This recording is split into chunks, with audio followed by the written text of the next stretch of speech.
Buenas noches. Buenas noches, ¿cómo están? Hola. Ya estamos, ¿sí me escuchan? Sí, buenas noches. Buenas noches.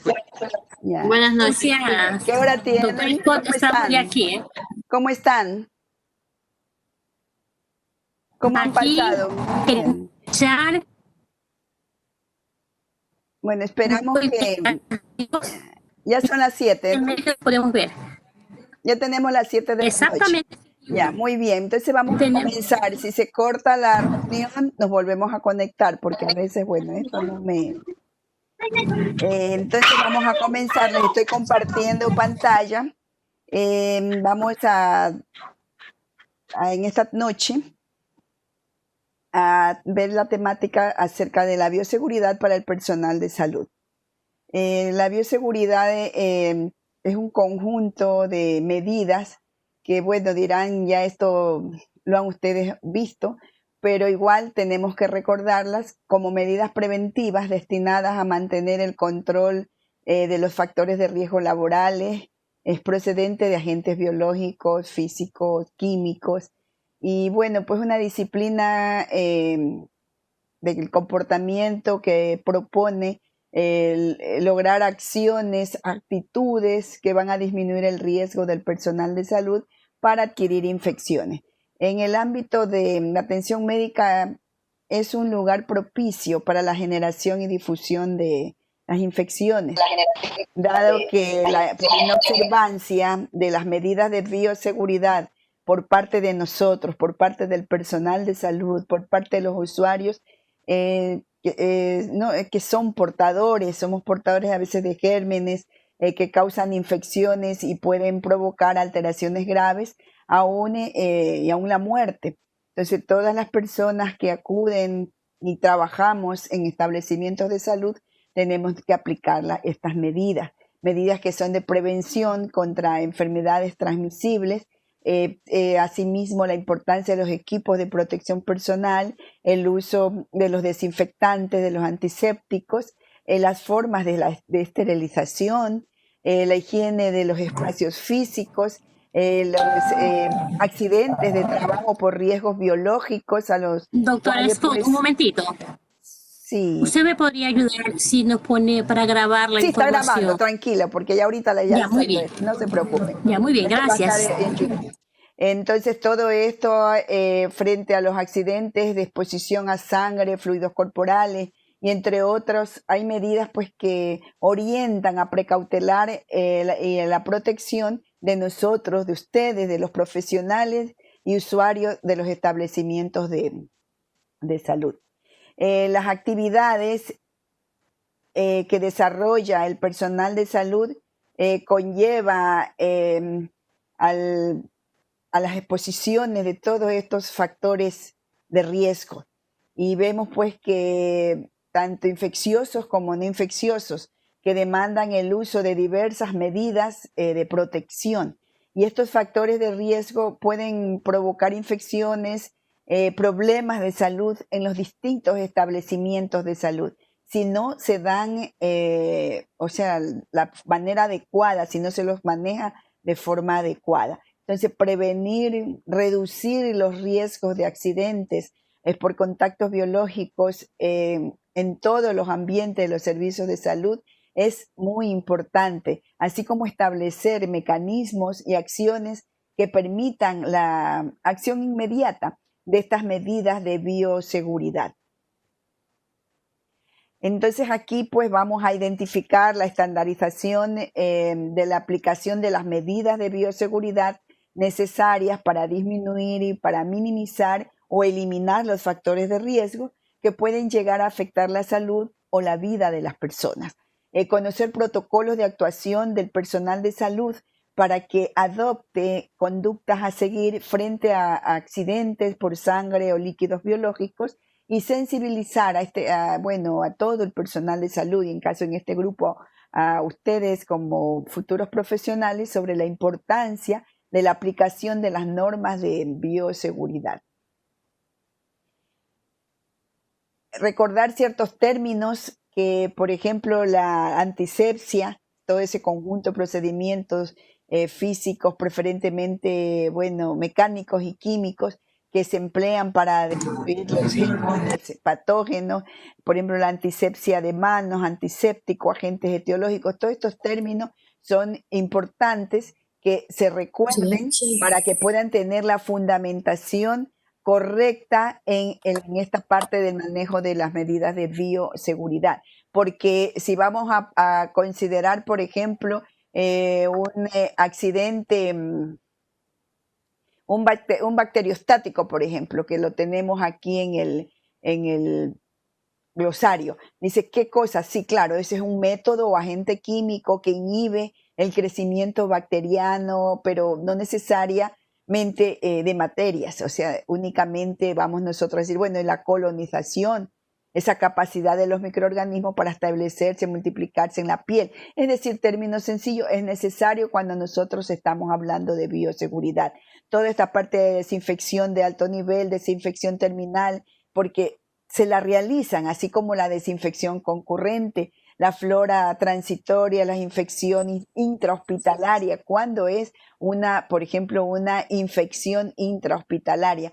Todo esto es necesario manejarlo al hablar nosotros de bioseguridad, porque, por ejemplo, la infección intrahospitalaria vendrá a ser esa infección adquirida a partir del entorno, incluyendo infecciones adquiridas indirectamente por el uso, por ejemplo, que está en la institución, o sea, prestadoras de servicios de salud o que son causadas por ciertos microorganismos reconocidas a través de manifestaciones clínicas o contaminación microbiológica. O sea, existen la conceptualización de cada uno de estos para nosotros tener esa fundamentación teórica y hablar de bioseguridad, que entonces vienen a ser todo ese conjunto de medidas destinadas a mantener el control de los factores de riesgo. ¿Y con qué fin? Con el fin de reducir y eliminar los peligros para la salud del personal, de la comunidad y del ambiente hospitalario. Miren que nomás no es de que vamos a decir, bueno, se va a eliminar el peligro para mí. Claro, yo me cuido y asimismo cuido al resto al aplicar las medidas de bioseguridad. Tenemos nosotros que ver los principios de esta medida de la bioseguridad. Tenemos la universalidad, esas medidas que deben involucrar a todos los pacientes de todos los establecimientos de salud. Todo el personal debe cumplir las precauciones estándares de manera rutinaria para prevenir la exposición que pueda dar origen a enfermedades o también a accidentes. Tenemos el otro principio, que es el uso de barreras, que es evitar la exposición directa a sangre y a otros fluidos orgánicos potencialmente contaminantes mediante utilización de materiales adecuados que se interpongan al contacto de los mismos. Las medidas de eliminación del material contaminado es ese conjunto de dispositivos y procedimientos adecuados a través de los cuales los materiales utilizados en la atención a nuestros pacientes son depositados y eliminados sin ningún riesgo. Entonces, de acuerdo a estos principios, tienen riesgo de exponerse a factores adversos relacionados con la bioseguridad. Por ejemplo, tenemos el personal, sí, los profesionales de la salud, que en contacto con pacientes, por ejemplo, los que no utilizan dispositivos médicos para protegerse. Por ejemplo, dicen, no quiero colocarme la bata, no me pongo guantes, gorros, mascarillas o las gafas o el protector ocular. O que durante su actividad asistencial se encuentren expuestos a fluidos corporales y materiales cortopunzantes.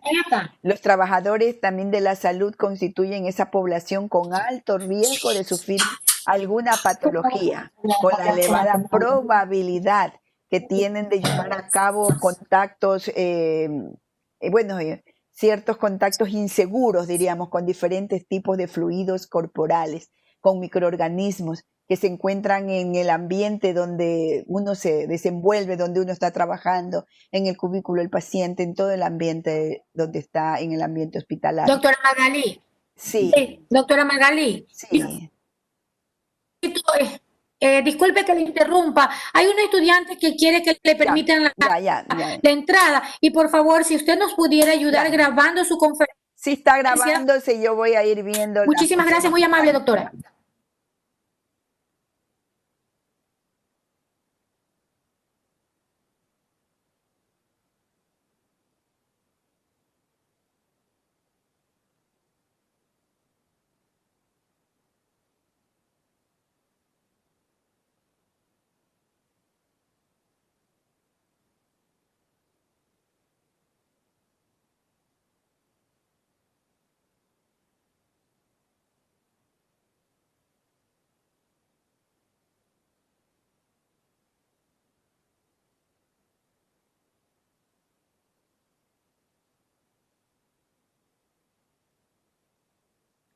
Entonces estamos con las medidas esta medida de bioseguridad. Les indicaba que tenemos nosotros que ver estos principios, los principios de la bioseguridad, porque acá tenemos también, asimismo, como los trabajadores de la salud, tenemos también los pacientes que representan una población de alto riesgo de sufrir alguna patología, de estar expuesto o llevar a cabo contactos inseguros con diferentes tipos de fluidos corporales, con microorganismos que se encuentran en el ambiente general, en el hogar, por ejemplo, en el trabajo, en los lugares donde se prestan servicios de salud, más cuando presentan ciertas patologías debilitantes o situaciones de inmunodeficiencia. Y eso facilita pues al desarrollo de enfermedades oportunistas.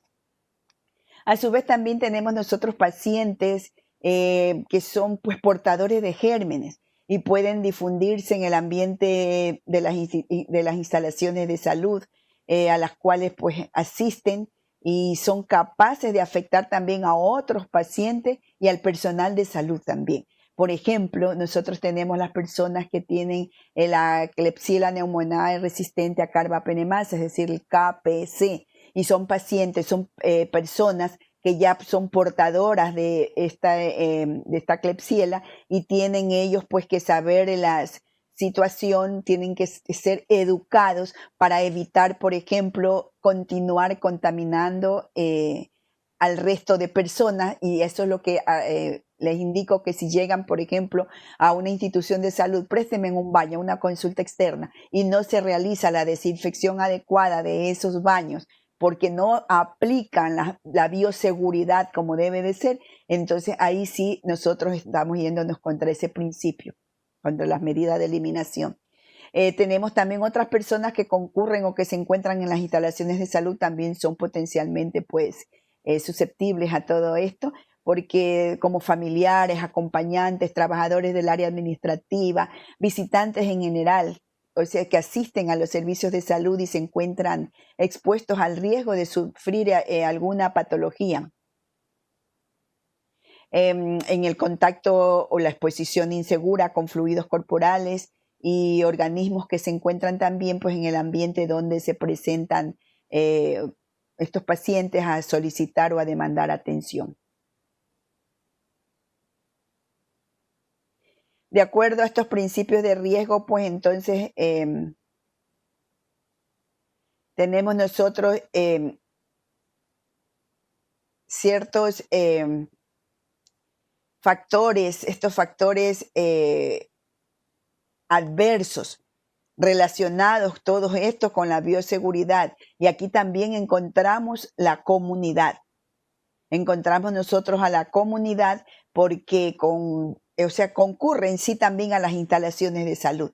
Entonces, así como hemos hablado del personal de salud, de los pacientes, de los trabajadores, profesionales de la salud, tenemos también otras personas.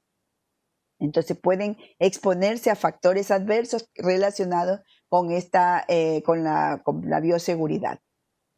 Ahora acá las precauciones estándares en la atención de la salud. Entonces las precauciones estándares tienen por objetivo reducir el riesgo de transmitir agentes patógenos transmitidos por la sangre o por otros tipos de agentes. Entonces aquí nosotros por ejemplo, son las precauciones básicas para el control de la infección y se deben usar como mínimo en la atención de todos los pacientes.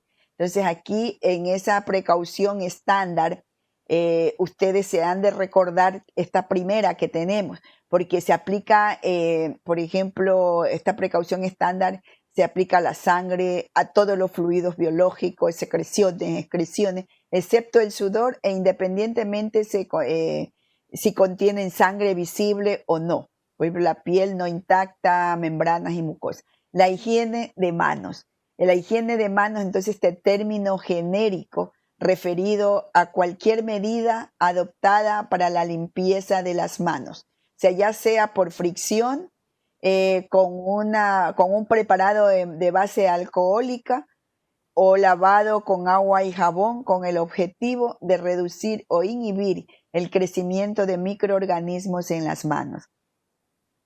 Aquí les voy a adjuntar incluso en la bibliografía el manual de bioseguridad para que ustedes, que es del organismo rector del Ministerio de Salud Pública, si no lo tienen, para que lo tengan en su bibliografía y puedan revisar.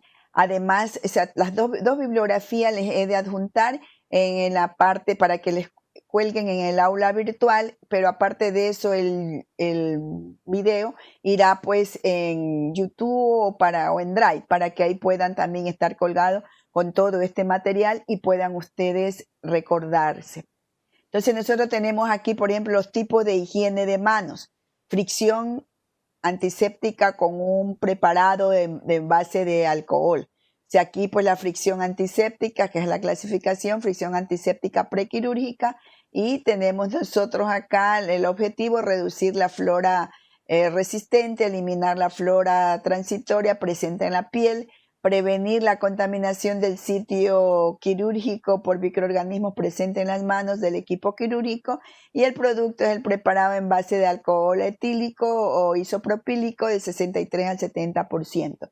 Y el que es de la fricción antiséptica quirúrgica tenemos nosotros, son soluciones de gluconato de clorhexidina al 1% y alcohol etílico al 61%. Sin hacer propaganda, se han de recordar cuando ustedes hicieron su rotación el Albagan.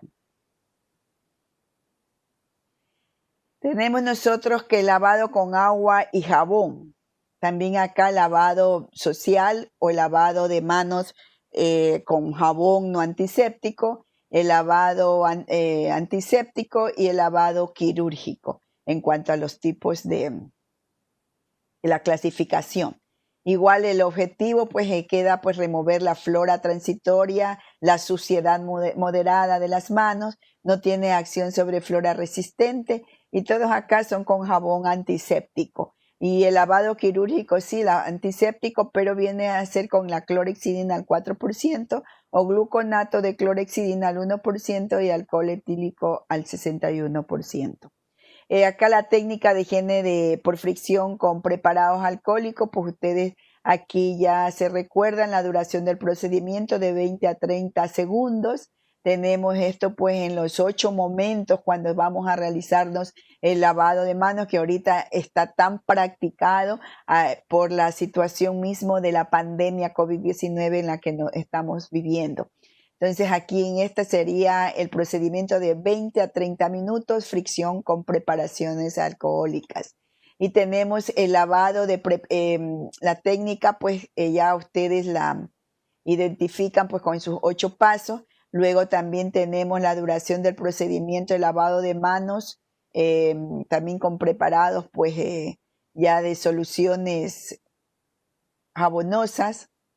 Soluciones alcohólicas, sí, únicamente pues van a ustedes a utilizar la solución, al alcohol gel que le denominan. Tenemos acá también la técnica de lavado quirúrgico con agua y jabón antiséptico, todo donde van a realizar pues todo el procedimiento en sí, a recordarse, mojarse las manos, antebrazos, colocar la cantidad de jabón antiséptico suficiente, van a frotar, bueno, todos los pasos aquí que esto ya conocen ustedes el procedimiento, pero es necesario recordarse en esa parte. Además, también en este punto, al referirnos a la higiene de manos, tenemos que ver este otro aspecto importante. las indicaciones para la higiene de manos en los cinco momentos. O sea, porque el modelo sobre la higiene de manos propone esa visión consolidada para que los profesionales de la salud lo realicemos con el objetivo de minimizar la variación entre individuos y conducir a un incremento global del cumplimiento de las prácticas efectivas de la higiene de manos. Entonces, y con las directrices de la Organización Mundial de la Salud. Y esos 5 momentos para la higiene de manos pues se propone como modelo de referencia para la apropiada realización, enseñanza y evaluación de la higiene de manos, siendo una herramienta para identificar los momentos en los que debe realizarse dicha higiene, así como para distinguir aquellos en los que no resulta útil. Entonces, aquí tenemos nosotros esos 5 momentos donde está antes de contacto con el paciente, antes de realizar una tarea o limpia o aséptica. Tenemos después de la exposición con fluidos corporales, después del contacto con el paciente y después de contacto con el entorno del paciente. La técnica, pues aquí antiséptica prequirúrgica con preparados de base alcohólica, también recordar este procedimiento importante recibido en la atención por rotación quirófano. Tenemos nosotros que toda esta parte, pues también es tan importante como el punto que viene acá, la precaución 2, que vendría a ser ya el equipo de protección personal. O sea, porque luego de tener nosotros, realizarnos el correcto lavado de manos, con muchas recomendaciones, donde uno se quita anillo, bueno, todos los pasos que ustedes conocen, esa precaución viene luego la del equipo de protección personal, donde vamos a tener pues esa serie de barreras para poder, bueno, que nos puedan proteger las membranas mucosas, las vías respiratorias, la piel, la ropa del contacto con agentes infecciosos. Porque la selección de los equipos de protección personal se basan en la naturaleza de la interacción entre el paciente o el modo probable de transmisión. No es de que nos vamos a forrar como astronauta sin conocer inclusive la cadena epidemiológica de la patología que tiene el paciente a quien estamos atendiendo, porque nos vamos a proteger vías respiratorias y sin embargo el modo de transmisión no es respiratorio, por ejemplo. Entonces tenemos que tener conocimientos también de la parte epidemiológica, conocer cadena de transmisión de enfermedades, tenemos que conocer, ver qué equipo de protección en sí vamos a utilizar. Entonces el personal debe trabajar protegido con el equipo de protección personal para prevenir de manera crítica la exposición percutánea, por ejemplo, y por mucosas de sangre y otros materiales potencialmente peligrosos. Muchas veces decimos, no, es que es mi vecino, mi amigo, mi primo, no me protejo así nomás. No, tenemos que, esa es la falsa confianza. Entonces tenemos que aplicar ese equipo de protección para evitar contaminación. El uso de guantes. Aquí tengo incluso la pirámide sobre el uso de guantes para facilitar toma de decisiones sobre cuándo debemos usar guantes y cuándo no. Porque en la práctica, cada día, mientras más vive uno, más observa. Paciente con piel íntegra, a controlar presión arterial sin ningún exudado, es un par de guantes y a poco hasta estéril. Entonces ustedes tienen esa guía y somos nosotros como personal de salud que tenemos que tomar la decisión cuándo nos vamos a colocar el par de guantes para podernos proteger. Entonces, de acuerdo a la Organización Mundial de la Salud, los guantes médicos se definen como un insumo desechable utilizado durante procedimientos e incluyen, por ejemplo, los guantes de manejo, los guantes quirúrgicos e incluso los guantes para la quimioterapia, porque ahí tienen que aplicar medidas de bioseguridad y es otro tipo de guante. En general se recomienda, por ejemplo, usar guantes por parte de los trabajadores de la salud por razones fundamentales para disminuir esa probabilidad y el riesgo de contaminación de manos, por ejemplo, con sangre y otros fluidos corporales, también para reducir el riesgo de la diseminación de gérmenes y microorganismos al medio ambiente. La transmisión de estos, pues, del trabajador de la salud al paciente y del paciente a los trabajadores de la salud y de pacientes también a pacientes. Por eso se recomienda usar guantes en toda actividad que puedan llevar a exposiciones a sangre u otros fluidos corporales o contacto con ciertas membranas mucosas o con la piel no intacta. El uso de guantes en la prevención de la contaminación de las manos en los trabajadores de la salud ayuda a reducir la transmisión de patógenos en el cuidado de la salud, lo cual se respalda en varios estudios clínicos. Sin embargo, los trabajadores de la salud deben de saber que el uso de guantes no proporciona la protección completa contra la contaminación de las manos. O sea, los guantes pueden tener pequeños defectos, por ejemplo, por donde quizá puede filtrarse los patógenos o los mismos que puedan pues llegar a las manos durante el retiro de guantes, por los motivos pues que pueden darse. A veces dicen, bueno, tuvo un defecto este dispositivo, o sea, el guante, y hubo pues un filtrado. Entonces, por tal motivo, el lavado de manos con agua y jabón sigue siendo la base para garantizar la descontaminación después de quitarse los guantes. Y ese uso inadecuado de los guantes, por ejemplo, vemos que los trabajadores de la salud deben de ser capaces de diferenciar las situaciones clínicas específicas para el uso de guantes, aquellos donde su uso no es necesario. No deben usarse guantes cuando no está indicado, ya que representa un desperdicio de ese recurso y tiene un importante impacto en la transmisión cruzada. Y adicionalmente se puede perder la oportunidad para una adecuada higiene de manos. Y se debe pues estar en conocimiento sobre el momento de colocarse y retirarse los guantes. Se debe procurar no usar guantes contaminados por almacenamientos colocados o retirados inadecuadamente. Entonces se recomienda que usar los guantes pues sin polvo para evitar reacciones no deseadas con los preparados en base alcohólica, y se puede existir, a veces pues pueden darse ciertas alergias en el personal porque dicen, bueno, es que aquí le pongo talco para poderlos utilizar de mejor forma. Los guantes usados por el personal deben garantizar esa impermeabilidad, esa flexibilidad máxima y una importante sensibilidad.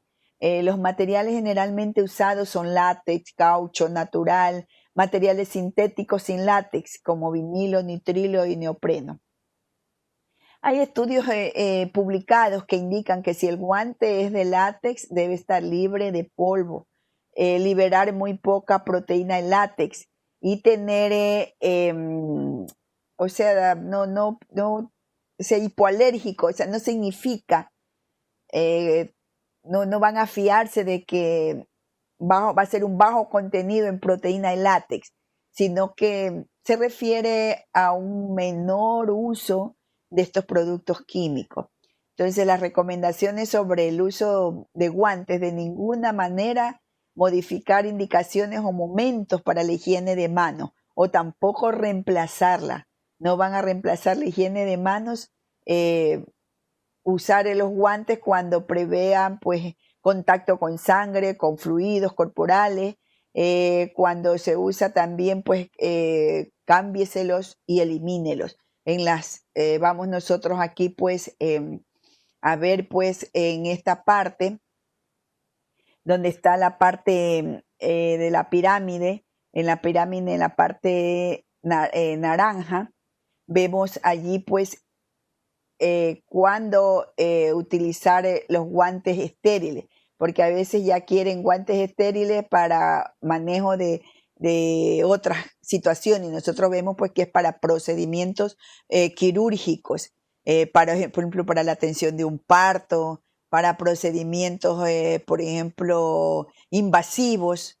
Todo esto es para utilizar en guantes estériles. Los guantes, en cambio, de exploración, eso sí, pues cuando hay pérdida o sea, de continuidad de la piel. Es lógico que vamos a tener que protegernos cuando hay posibilidades de tocar también sangre, fluidos, en la exposición directa al paciente, cuando hay contacto con sangre, con contacto con membranas, con mucosa, en la exposición directa al paciente cuando se va a hacer una evaluación del recipiente, por ejemplo, de vómito, de orina, cuando se va a controlar la diuresis, y también los objetos sucios con líquidos corporales. Entonces, eso está por demás justificado, la utilización de las manoplas y los guantes sin esterilizar.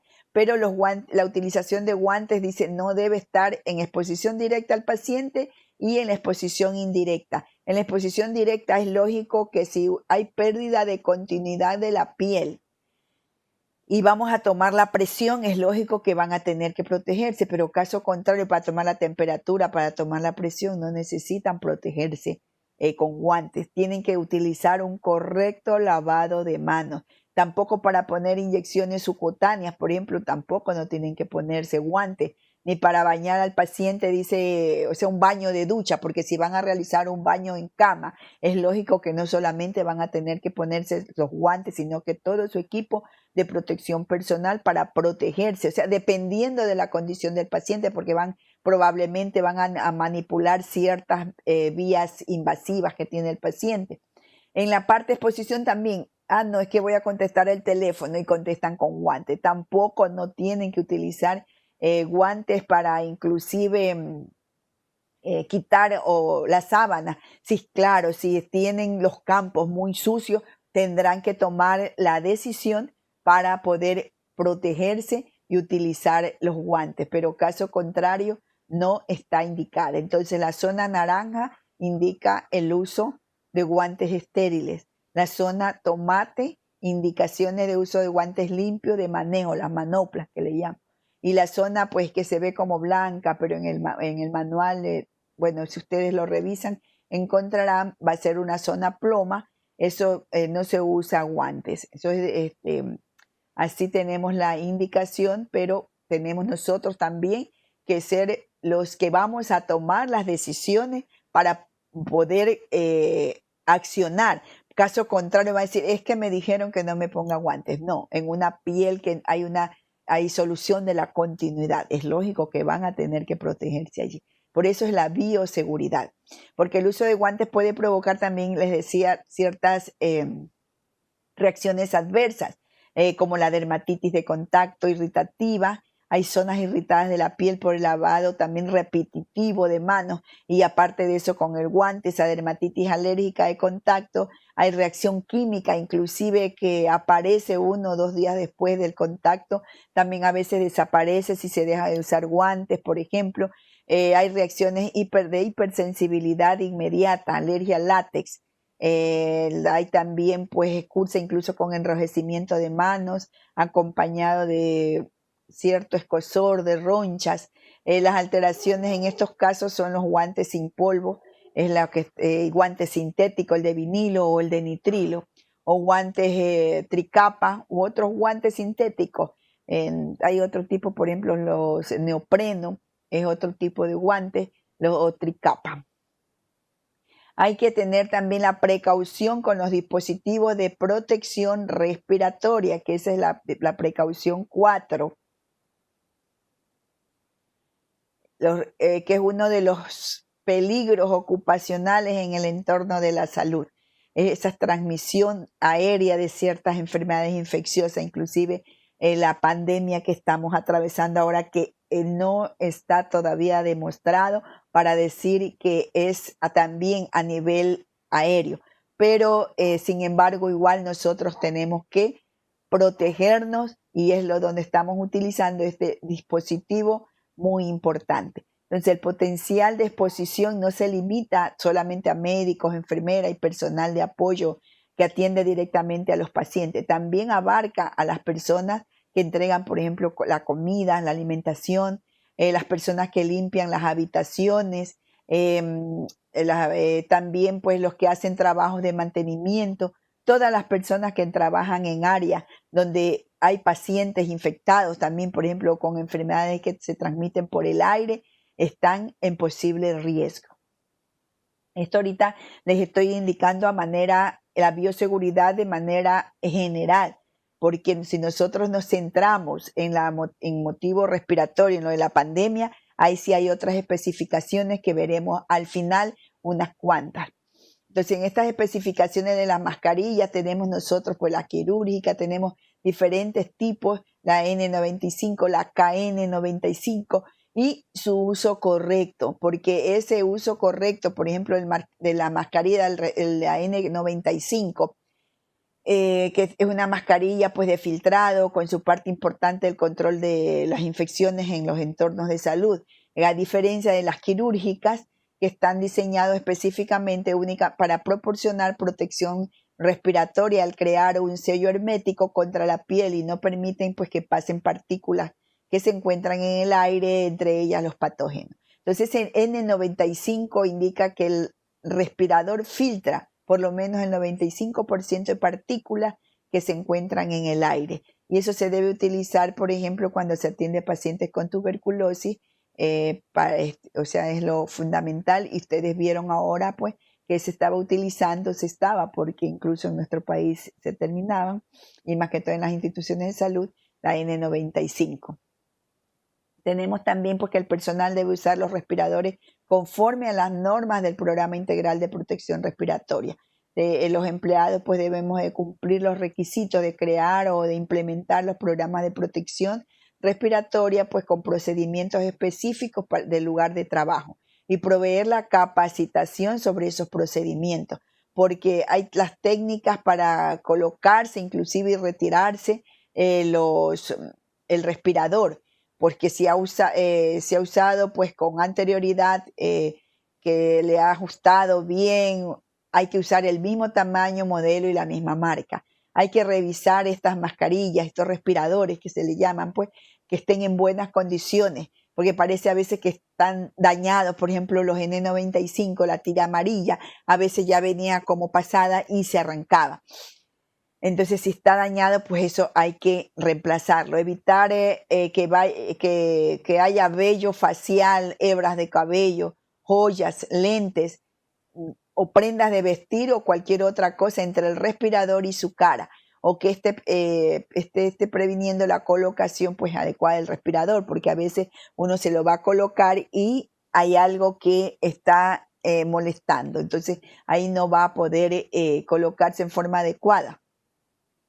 Entonces tienen que ponérselo en la palma de la mano, con la parte que se coloca sobre la nariz, tocando los dedos. Entonces agarra el respirador en la palma de la mano, con la mano ahuecada, dejando pues que las bandas caigan sobre la mano. O sea, la mascarilla en la mano ahuecada y las dos tirillas pues cuelgan hacia afuera. Allí pues vemos nosotros que esas bandas caen y se sostiene el respirador debajo de las barbillas con la parte que se coloca sobre la nariz mirando hacia arriba. O sea, la colocación, esto sí, tenemos pues que siempre recordarnos. Así mismo la banda superior pues de esta mascarilla, única o doble banda, se coloca sobre la cabeza, descansando en el área superior de la parte de arriba de la cabeza. Hay que colocarse la punta de los dedos de ambas manos en la parte superior del gancho de metal que cubre la nariz. Pues a veces sí es que tiene gancho. Ahora inclusive en los actuales momentos vemos que ha llegado tanto la situación que inclusive las que presentan ya no tienen ni gancho ni doble tirilla, trae una. Bueno, ahí hay que deslizar la punta de los dedos hacia abajo del gancho de metal para que quede pues cubriendo la nariz en forma adecuada, como que para que se moldee el área que se toma y tome la forma de la nariz. Tenemos nosotros que revisar el ajuste de esta mascarilla y asimismo para quitarse no hay que tocar la parte de adelante del respirador porque puede estar contaminada. Entonces quítese el respirador jalando la tira inferior de la parte de atrás de la cabeza sin tocar el respirador y haciendo lo mismo con la banda superior. Y va a botar ahí el recipiente de desecho y se lava las manos. Mire que no es decir que van a utilizar el guante, sino que allí tienen que realizarse el lavado de manos. En algunos establecimientos de salud, pues estos N95, estas mascarillas, se utilizan pues para atender los pacientes con Mycobacterium tuberculosis, a veces son reutilizados por el mismo trabajador sanitario. Pero nosotros vimos acá que en nuestro país hubo mucho desorden en el manejo de este tipo de mascarillas al inicio cuando teníamos.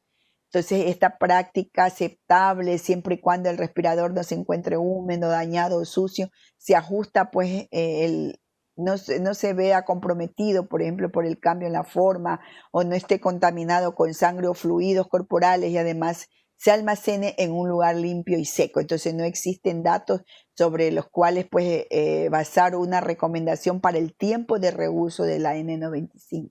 Todo esto nosotros tenemos que ir permanentemente actualizándonos, porque por eso es la investigación científica que nos va abriendo, nos va dando luces en el camino.